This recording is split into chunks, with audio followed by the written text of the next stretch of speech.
L'interdiction de la prostitution est débattue en France, on l'a vu cette semaine, c'est d'ailleurs aussi un débat en Suisse et en Europe. Jacob Berger l'évoque pour la chronique du cinéaste.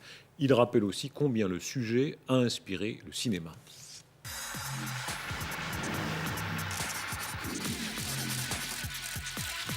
Le débat s'anime dans toute l'Europe pour ou contre l'interdiction de la prostitution. Ces jours prochains, le Parlement français va décider si les clients des prostituées seront pénalisés.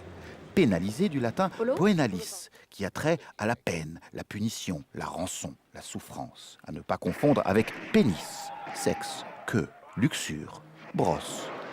Après la peine de mort, l'esclavage, mais avant la tauromachie, la gauche bien pensante, alliée à la droite comme il faut, espère donc abolir la prostitution en France. Abolir, du latin aboleo, détruire, effacer, dont le contraire exact est adoleo, grandir, monter. Adulte, par exemple, vient du mot adoleo. Un adulte, en principe, est en position de choisir ce qu'il fait de son corps.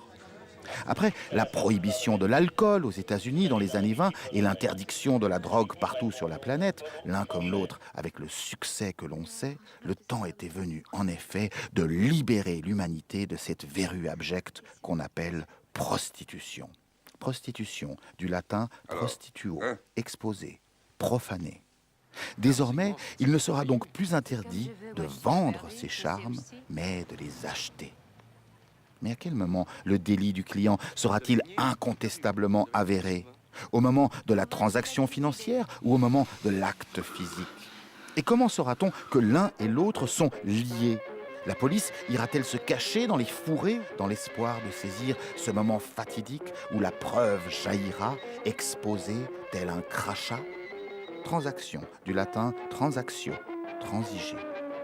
Et qu'en sera-t-il pour tous ces gens qui un jour ou l'autre se donnent ou se prêtent, à moitié par envie, à moitié par intérêt, qui pour un rôle, qui pour un job, un week-end à la mer, un bijou ou tout simplement un mariage? Y aura-t-il eu transaction, prostitution, profanation? Nous sommes tous la prostituée de quelqu'un. C'est pour cette raison que, même si nous parlons d'elle avec dédain, au fond, nous aimons bien la putain. Putain, étymologie incertaine, peut-être du latin puta, petite fille, ou alors puteus, trou, fosse, puits, ou encore putere, puer. La putain sera-t-elle donc abolie de nos vies? Je dis toujours oui.